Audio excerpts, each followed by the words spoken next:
That is why I always tell new immigrants, you should feel very proud of yourself that you come with your own heritage, you come with a different language, you come with a different cultural experience. Now you possess two experiences, two ways of looking at things.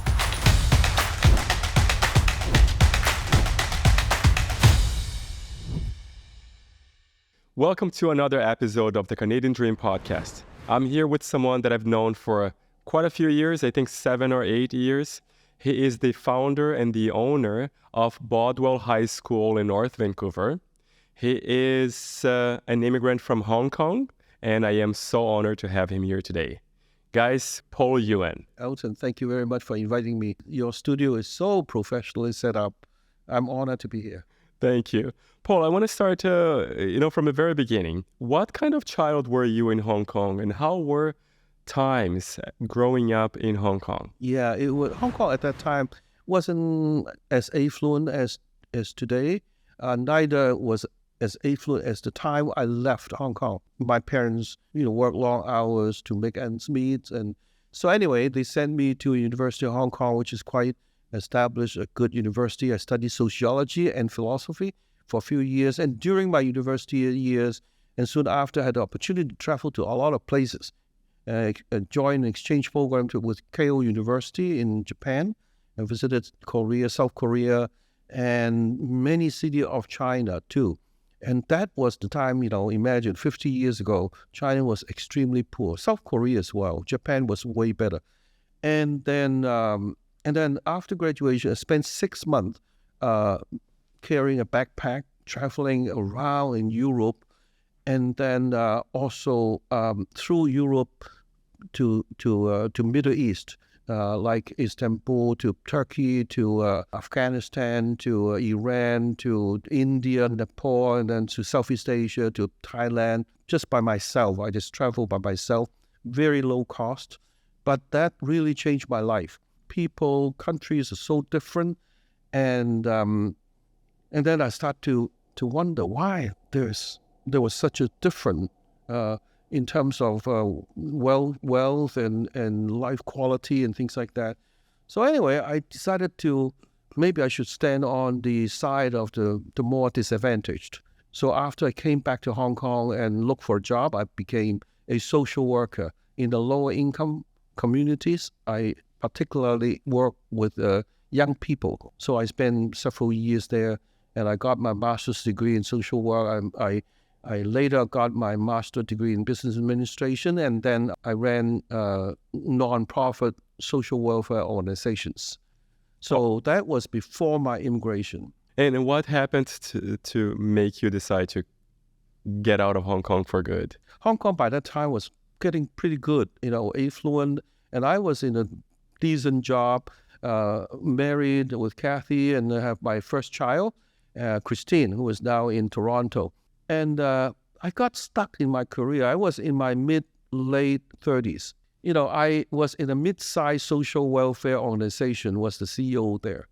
And then, but most of the bigger ones had some religious background, either Christian, run by Christian organizations, or Catholics, or Buddhists, that sort of thing. And I have no religion. So I thought, maybe I should immigrate to Canada, where my two brothers already were here. And so I thought I would study for a PhD, and then I'll return to Hong Kong and take up a professor position, that sort of thing. That was my original plan. How long were your brothers living in Canada for? My brothers came very early, so that was about 15 years ago, before I was thinking to immigrate. And where were they settled? In Vancouver. In Vancouver. Yeah, they're still here. And you were the youngest? I'm the middle one. My elder brother and my younger brother left Hong Kong way earlier than I did. And were they inviting you? Were they constantly telling you, hey, you should come? But at least it would make my arrival way easier. I could live in their basement, in one of my brothers. And in fact, when I was writing some research proposals to two universities, UBC and McGill University, I was actually helping one of my brothers in his immigration business. He is a Canadian accountant, certified accountant from Canada. And then he set up an immigration consultancy business in Hong Kong. So he said, okay, you are immigrating to Vancouver. Why don't you set up a branch office there and do two things? Number one is conduct business research, because his clients need to know what they could do when they arrive in Canada. And so I did research, and the second thing is to receive them for visits, and they like to inspect the business environment, that kind of thing. So that was the first job. And the second job was I started building houses. And, in the first 3 years, I think I built 13 houses. What? Some of them I invested myself. Some of them I built for other people. I was a builder, basically. Were you a contractor, or were you Like builder, hands-on? yeah, builder, a coordinator, let's put it this way. Like a contractor. Manager. So, for example, there was a client who bought a piece of land. My service was to help him find a designer, come out with a design he liked, and then I will take up the project, give him a budget, and I will arrange all the sub-trades, and I'll get the building permit from the city, and I coordinate construction until finished. One of the easiest way to learn this was just walk into any construction site. Nobody really stopped you. At that time, they didn't even ask you to put on a helmet or something like that. Just walk in and they look around, and then you talk to the electrician. Hey, what are you doing there, and how much it costs to have this done? And a masonry or a plumber, these people just talk to you and can I have your business card? So I collected a lot of these business cards so that I could find them, look for their service. And then these people, they're always busy, So I like a particular one, but he said, I'm so occupied with 2 buildings, so you better find another one. So I will keep looking, and that's how I started this work. But anyway, the work in the business research for my brother as a immigration consultant, that really helped me a lot, because I start to making financial projections and forecasts, and how many years you invest into this business, and how is the turnaround time, when you'll be breaking even and start making money, and projecting what kind of sales you're getting, the cost of sales, and everything like that. So that I started to think, maybe instead of going for a doctorate degree, maybe I can start some business. And then about that time, I noticed that there were many students from Taiwan, from Hong Kong, from South Korea, young students, 15, 16, coming to study here. And then I and my wife, we were both social workers, and thought, these kids, they have nobody helping them here. They're pretty lonely here, and they just don't need, they need more guidance and support. And we thought maybe we could start a tuition service somewhere and to help them. And then later on research, we find that actually let's move on and build a school. So that's how we started the school. What was Kathy's background? He was also a social worker, and same with me. Okay, so and how long had you been married with her? At that time, probably 7, 8 years. Okay, so you had been with your wife, Kathy, for 8 years. Yeah. Your daughter was here with you. Yeah, my daughter was 3.5, 4 or 5 years old. And your son wasn't born yet. My son was just born. Soon after we arrived, he was born. Okay, so you had 2 young kids. Yeah. And you decided, I'm going to build a school. Literally built. Or not. Did you buy the... No, it was... Okay, so what happened? Looking for a place. So we were driving around, searching for buildings that are suitable for lease. And so we stopped by a building with a for lease sign there, and we said, hey, this is just right. It wasn't too big. It was 3-story high. Was it in North Vancouver? West Vancouver, Kitsilano area. And then we rented the 2 floors, the lower and the second floor, a total of 8,000 square feet, not very big. So, okay, we signed a lease. And then I remember my hand was shaking when signing it, because you have to commit for 6 years, the lease, 6 years. And we did renovation, turned the office building into a school with classrooms, with libraries, and then we make the parking lot, a portion of it, into a basketball court, a half basketball court.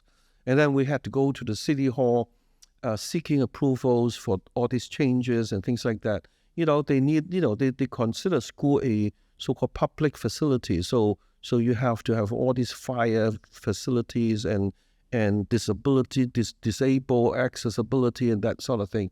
So we have to make sure all this done. What was the main challenge at that time, the very beginning, before you even opened the doors of the school? Yeah, obviously the finance, how do we get finance, to do these renovations and marketing and recruitment and hiring teachers, etc.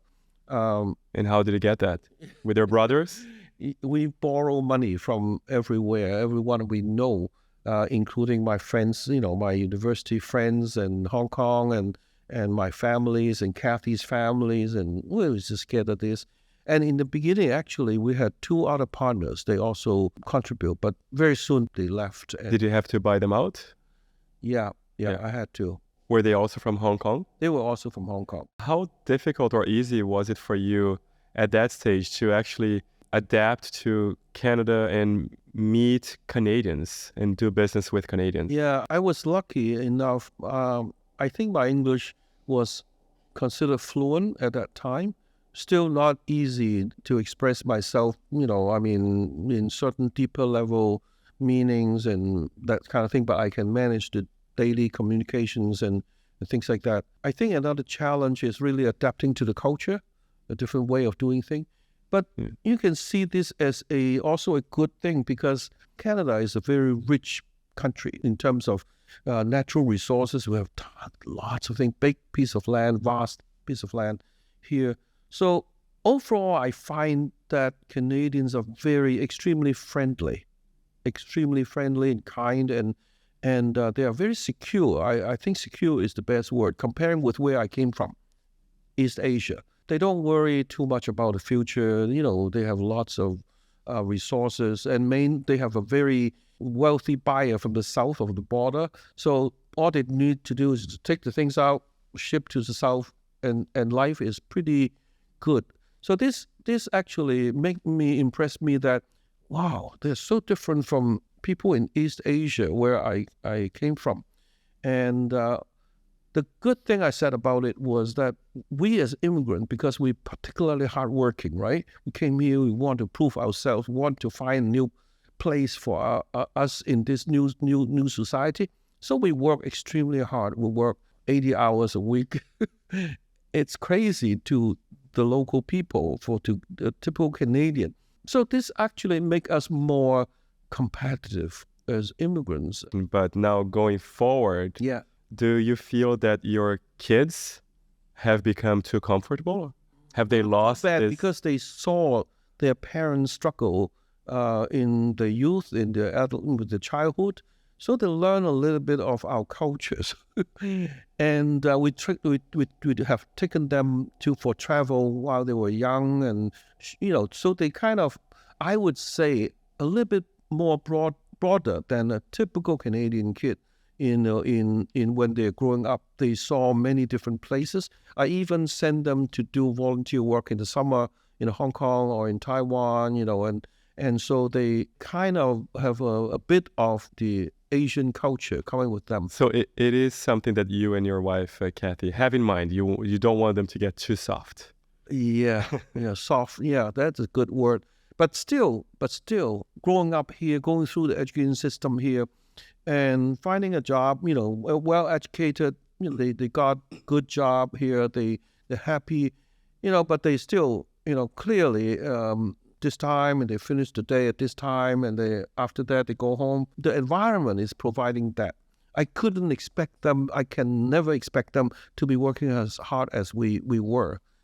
So let's go back. You and Kathy working super hard in your mid to late 30s. When you opened the school, how many students did you have, and where were they from? Yeah, the first semester we had 6 students. 6? I still remember 6 students, all their faces, and I think one was from Mexico, and one from India, and maybe 2 from Hong Kong, and 1 from Taiwan, etc. So it was a mix. We couldn't even form them into a class of our so-called following the secondary curriculum. So the first semester basically all offering basic English language courses.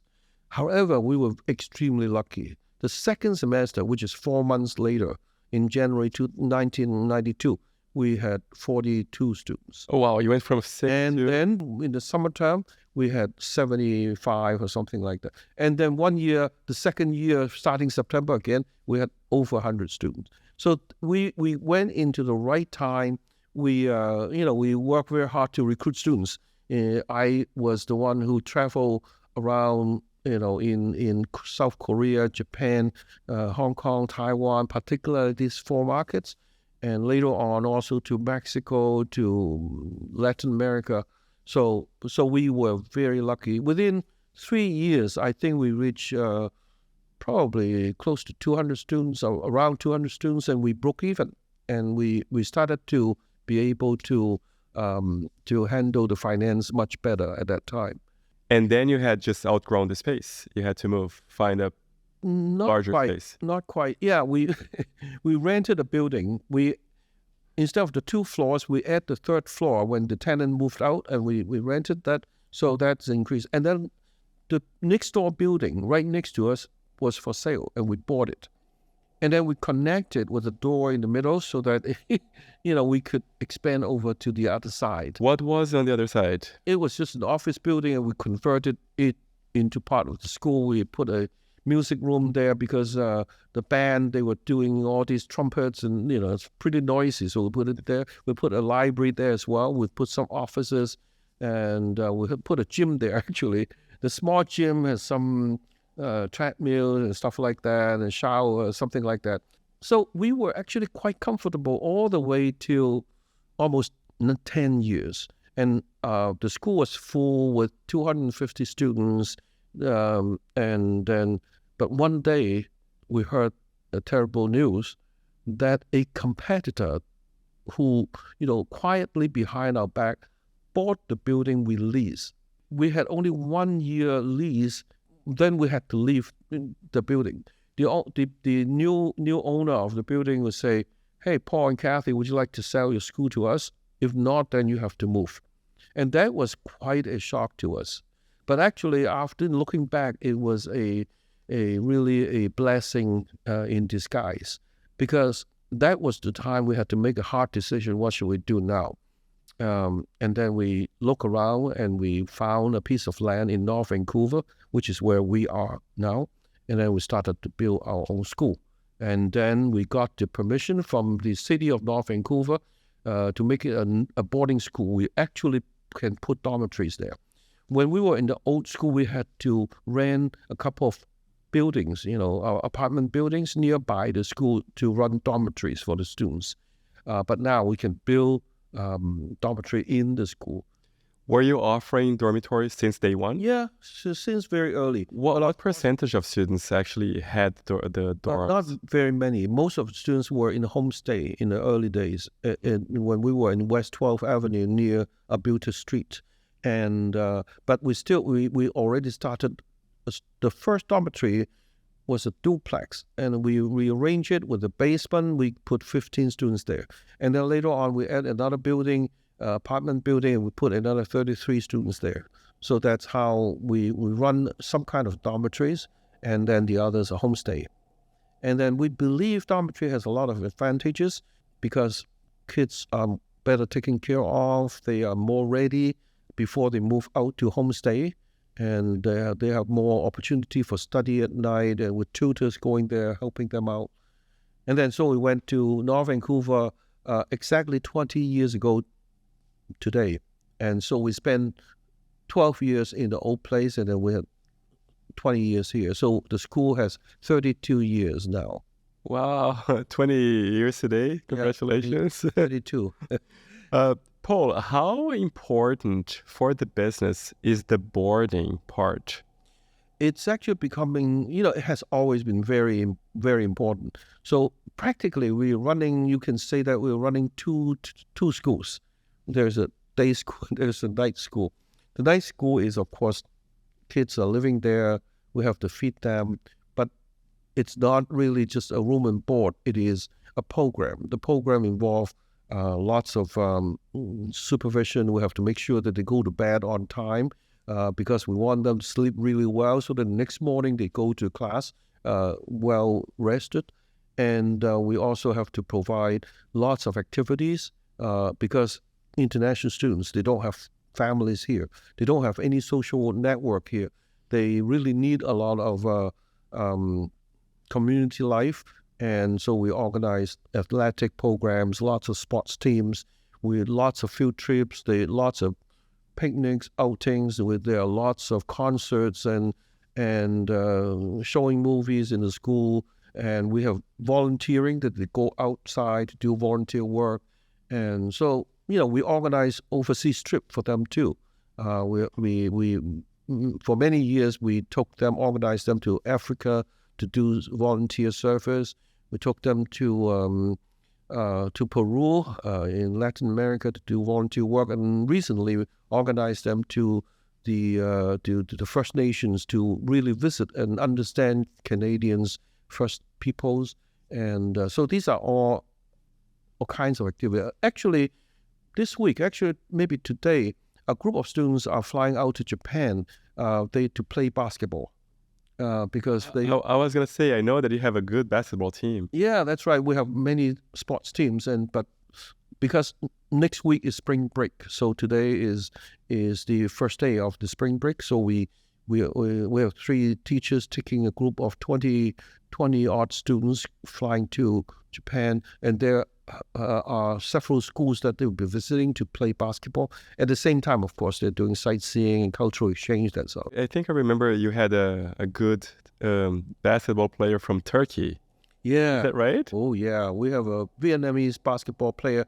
Both of them returned to their own country and play professional. How many students do you have now? Now, after the pandemic, our enrollment was down. But before the pandemic, we were at capacity, which is 650 students. 650 students. Out of 650 students, we had 520 living in the school, and then the rest are homestay. We want them to start boarding at the school. And when they're more ready, more comfortable with the culture, with everything, then I'll allow them to go to. But actually, many students really want to stay in the dormitory. Does that mean all students you have families overseas? Well, we have about 10% of the students who have family here. They're local students, so-called. And why would they choose Bardwell instead of their? There are probably two you can brag. One reason is that we have very, very particularly strong English program. So there could be new immigrants who are with family, but they find that their English improve a lot faster, more effectively in their learning, studying with us. The second is we actually have a very sophisticated program design, including we have IB program combining with the BC curriculum. We offer AP advanced placement courses when they graduate, before their graduation. We also have a whole wide range of specially designed programs. One feature I can say is called personalized pathways. Personalized pathway, meaning that every single student coming through at the beginning, we have counselors doing an intake assessment, knowing everything about their past and their aspiration, what kind of university they like to go to, and then we set up a personalized plan for the time they are staying at our school. And then we follow through the whole process. So we try to customize the programming for each student as much as we can. So some students are coming here, they really want to not spend the whole secondary program with us, maybe a shorter time, 1 or 2 years, but they like to focus more on athletics, and then we would set a certain pathway for them. The others, they want to go to the best university in Canada, they want to do engineering, so we need to plan another route for them, making sure that they have all the STEM courses and all preparation for those kind of things. So everyone is different. This is something quite unique because we have more control. The reason is they are living with us, so they have way more time. Imagine a typical high school students. They spend a few hours a day in the school for 5 days a week. However, we have their time, 24 hours a day, 7 days a week. So it means that we can actually arrange a lot of additional learning for them. For example, unlike any other school, Saturday morning we have so-called enrichment classes.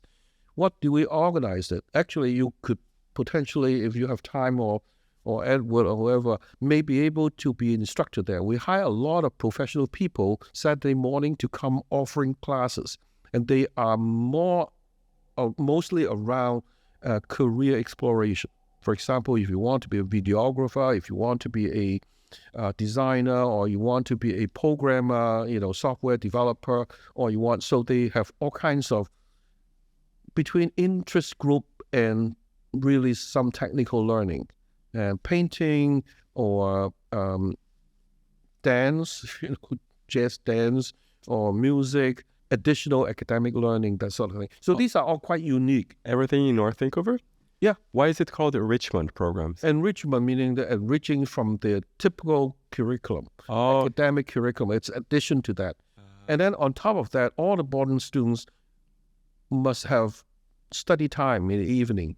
We hire tutors with teachers' background, and then to offer tutor to students in need. For example, some focusing on mathematics, the other one in sciences or literature.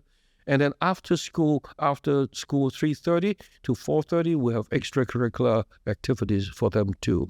So it's a very rich program that the typical school cannot offer. On one hand, it's great that you have all these activities, but on the other hand, how free are students to actually go and do something else if they want to? They still can. For example, after school, they can, before dinner, they can go out, of course, not too far away. What is the normal schedule like from Monday to Friday? 8:15, they have classes begin, and they have breakfast a little earlier. But it's easy because they just walk downstairs to the cafeteria. So unlike other students who needed to take a bus and that sort of thing, so they just jump right into the breakfast line, and they pick up the breakfast, finish, go to class, and then have lunch in the middle, and then have classes in the afternoon until 3:30. So 3:30 to 4:30, there are some extracurricular learning. Some of them are academic supplements, meaning that you need particular help in certain subject areas. So we put them into certain class.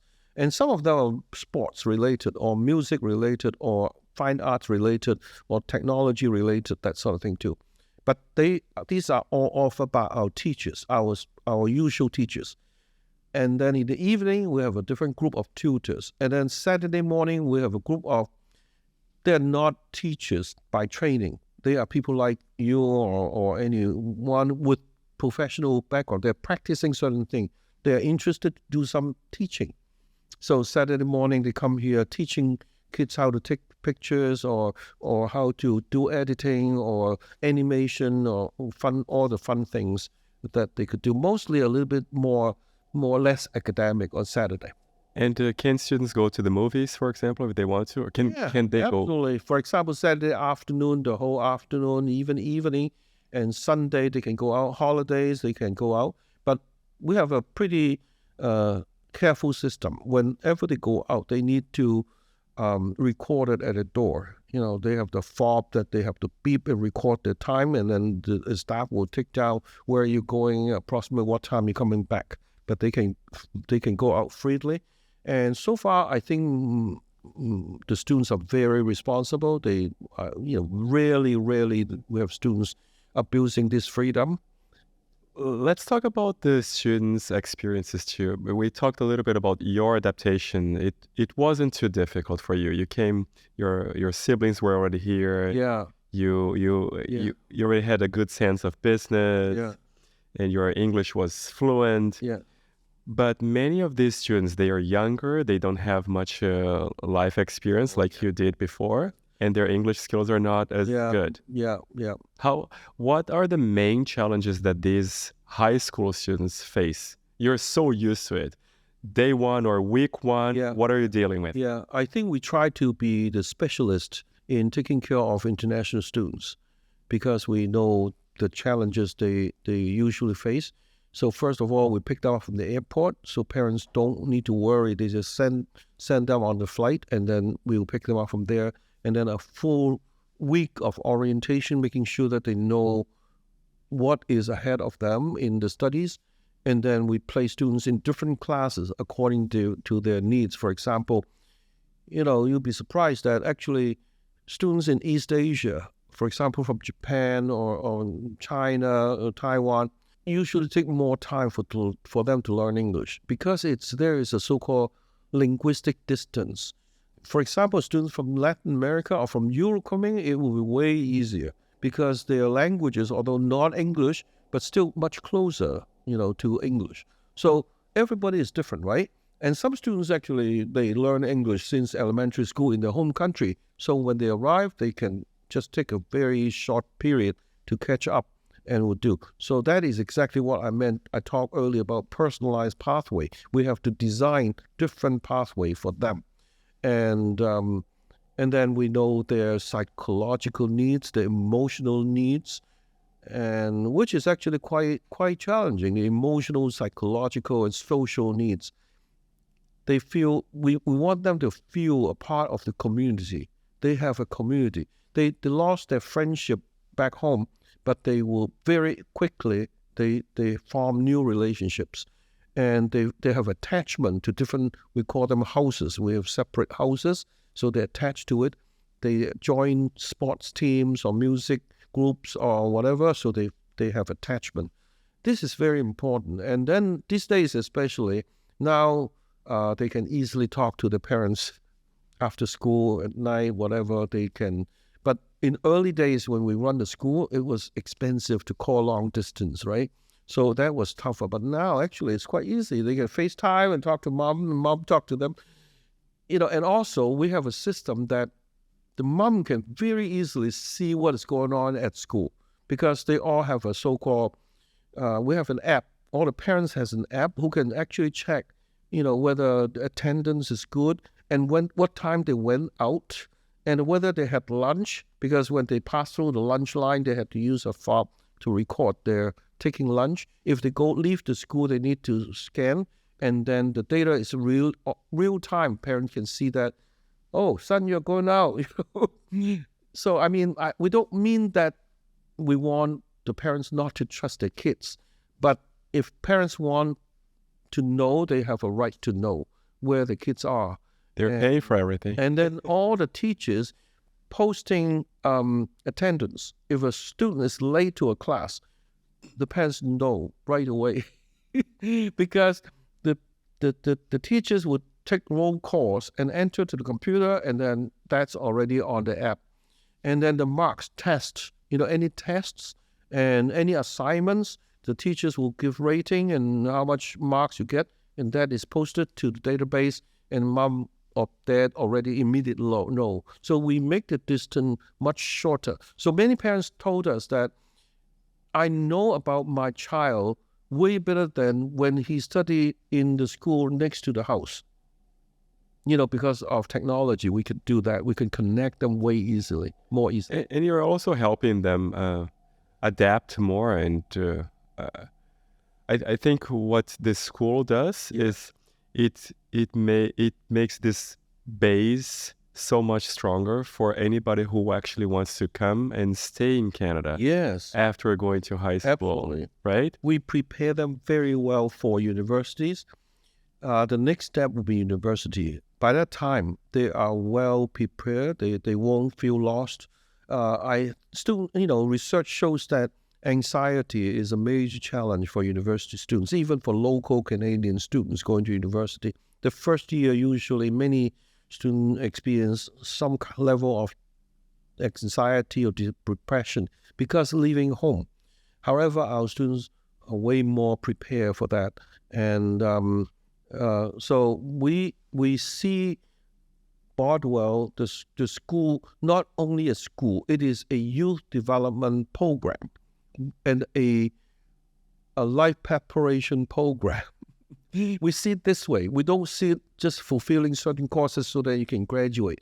We prepare them, psychologically, emotionally, socially, and also setting life goals. They all need to do a lot of heavy research on career explorations and self-assessment. They need to really understand themselves. And then there is a process that they select the university they're going to study, the major subjects, and what these career will be in future.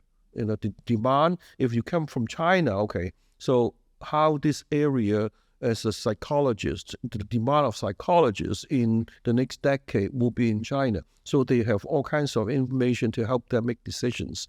And of course, as you say, some of them may consider staying here and become an immigrant, which is actually quite a policy Canada is offering to allow university graduates to apply for residency here. So this is also true. But, actually we have many students returning to home country for universities or returning to home country for work after university here. So as you said, you prepare them, or the school prepares them for life as well. Not only teaching academics, but also what values do you guys teach, and what inspires you to have these methods? First of all, we focus on language. They need to learn English, but we encourage them to try to keep their mother tongue, the mother language. And we also encourage them to consider a third language. So language is an important part in our program. Number two is the mind, the academic mind. We want them to really train them in critical thinking.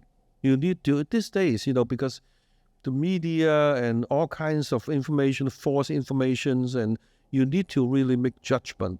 And in scientific exploration, you always must have questions and challenge existing knowledge and new knowledge. And so this is another area. Number three, lifestyle. We want them to develop healthy and active lifestyle because this is really important. Number four, we emphasize on looking inward and reflection, and also looking forward, seeing your future, that sort of thing. And we encourage them to lead, to learn leadership. Leading meaning bringing yourself, people around you and the society positively forward. And we also want them to have a heart, love the earth, love the nature, and love each other, love people. So these are all a whole set of, we call it the 6 L's. I didn't use the 6 L's, learn, liberate, lead, love, look, and 6 L's so they all the students know about these 6 L's that they need to accomplish while they're here about. These are all life skills for forever. It is not only for the time finishing high school. It is really for preparing them for their future. When you talk about preparing them for the future, it makes me think about the present, and how has it changed along these 32 years? Who is coming to Canada to study, and who is coming here to stay, and who is coming only to study and leave? You mean countries? Source of, yeah. Oh, okay. Well, we always have students from 40, 50 countries, and it changes actually to be, in the last 32 years, it's the biggest groups were always different. And today, we have a lot of students from the Middle East, and then next is Latin America, and of course, East Asia, always an important market, Japan, China, and Hong Kong is coming back actually, and Southeast Asia is a growing market, obviously, Vietnam, Thailand, Indonesia, etc. And then Africa, we have students from Africa, but the number lately in the last few years come down, maybe economic factors. And we are very, unfortunately, we are losing some students from Russia and Ukraine, and in the last little while. And so anyway, it's very diverse. And then we also have Canadian and American students too. So Paul, you travel the world, and you have been here in touch with hundreds or thousands of families and students. Yeah. Do you notice any different relationship with Canadians and other people from other nationalities? Is there any sort of racism that you still notice these days? First of all, I really like Canada being an extremely multicultural society. And when I was in Hong Kong, actually, Hong Kong used to be a British colony. And today, there are more Mandarin-speaking Chinese from mainland going to Hong Kong, living there too. But during my time was very few. But here, I came across, make friends with those from Malaysia, from Latin America, from Mexico, from Brazil, from Germany, from all over the world here. This place is also, Canada is less capitalistic. This is somewhat, meaning that we have a good welfare system here. We really support the disadvantaged people here, more emphasizing equality and things like that. This is another great quality of Canada. I certainly can speak and read Chinese, and it adds a lot to me. And I also spent half my life in Asia before I came. That's why I think I see things a little differently from a typical Canadian, especially in recent years when I cross-reference my knowledge about the world with the mainstream medias here, meaning the mainstream televisions or network or newspapers. And I find that there is a substantial difference. And I might cite a couple of examples. Human rights, for example, when Canadians talk about human rights, but when I understand human rights in some other countries, for example, developing countries, the most important thing, you feed people, you keep them healthy, and that is human rights in their perspective. But in Canada, they have passed that basic level, so their human rights is quite different, and they expect all the world should be following the same standard, which I kind of feel maybe not quite right. Everybody grow differently, right? And particular, there was one example. It was a few years ago in Hong Kong. There was some unrest. And then, of course, it's my home place. I try to learn as much. And the mainstream media here really, really took one side of it. It's not balanced enough. It's not looking at it from different dimensions as I could. I look at it from different angles, and I see that issue more holistically, more with multiple dimensions. So I feel that this is actually something that, when you touch on racism, that is a little subtle in the sense that I come from that part of the world because I know another language, because I know another cultural context and historical context of different places. I have obviously a different opinion. But sometimes when I speak my mind about my opinion about certain thing, I feel that there is a pressure. Who are you? You have no, you have to follow the mainstream narrative of things, and you are an immigrant. You don't have any voice. And I said, wow, I'm here 35 years, and I have two languages. Many people don't have two languages. So I think I feel this is a little bit of a, traditionally, historically, obviously, Canada is very European-centric, Europe-centric, or Atlantic-centric. And we are very much connected to the United States in the South. So obviously, a lot of our thinking are influenced by the so-called Europe or United States. But I think me as an immigrant from Asia, and me having contact with so many students and families from all over the world, I really gain different perspectives. And I hope that Canada will one day be more open-minded to looking at things a little differently, instead of making too many judgments, only from one angle. So this is instead of being too worried about, or instead of focusing too much on being always on the right side, right? Yeah. I think there are many angles looking. I think this is exactly how we teach our students to be more objective, to be more using your critical thinking to look at things. Don't be one-sided. Don't trust only one source of information. You have to check different sources of information. But in the reality of the society, public opinions can be biased often. Do you also teach your students and staff to be aware of this subtle censorship in Canada? Because in Canada, we know Canadians are very nice, but I learned recently in Canada that we should not speak our mind like we do in other places, like in Germany or in Italy or in Brazil, places that I lived in before. In Canada, you do not speak your mind unless you are saying exactly what the mainstream voices are saying. The diversity that is understood as diversity in Canada is different skin colors, but all thinking the same.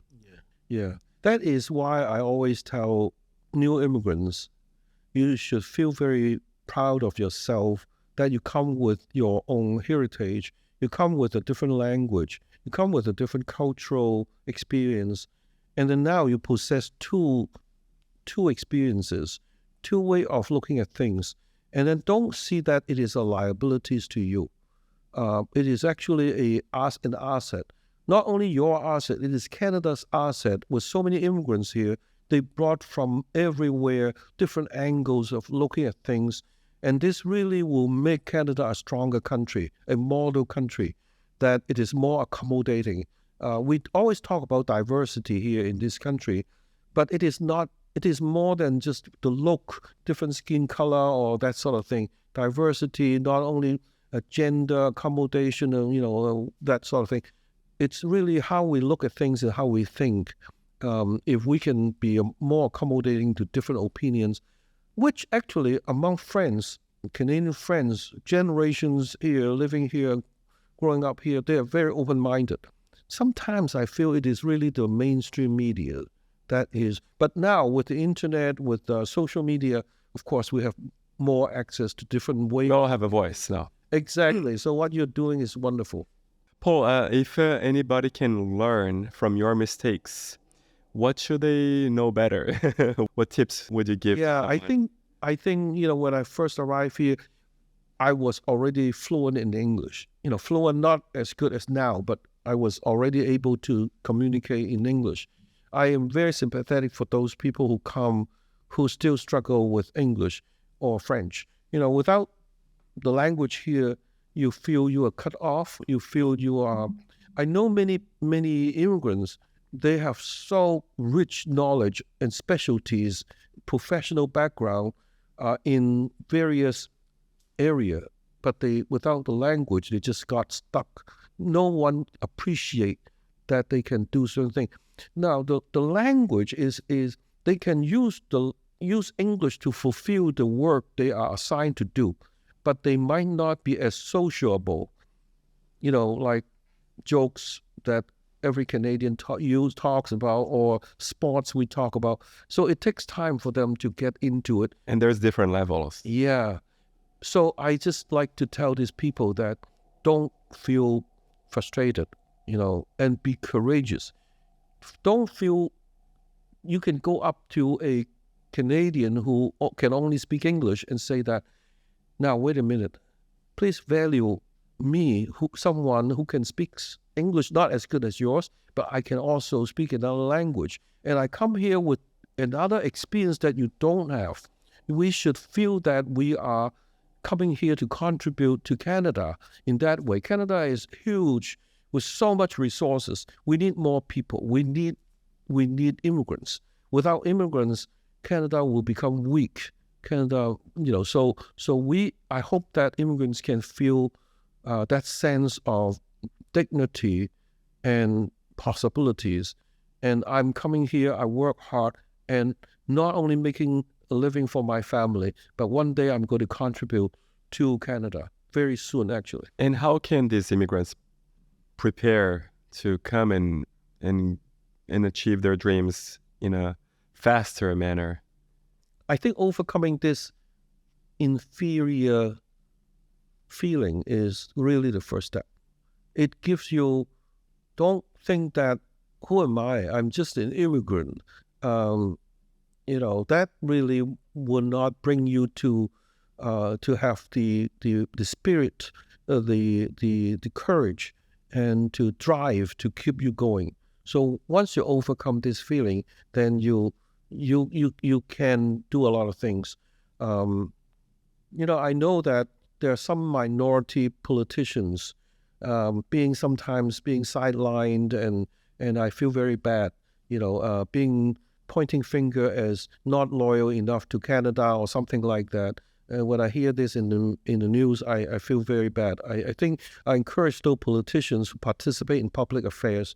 They should stand up and uphold the principle, and they might not look at things exactly like a fifth-generation Canadian in that angle, but it is absolutely valuable for Canadians to be knowing that they have politicians, they have new medias with diverse sources of information or different opinions.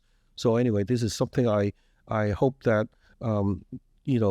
traditionally Canada is very European, Atlantic oriented, but I think we immigrants can help to shape the future of Canada. We can make it a way more healthy, way more loving, a way more dynamic society.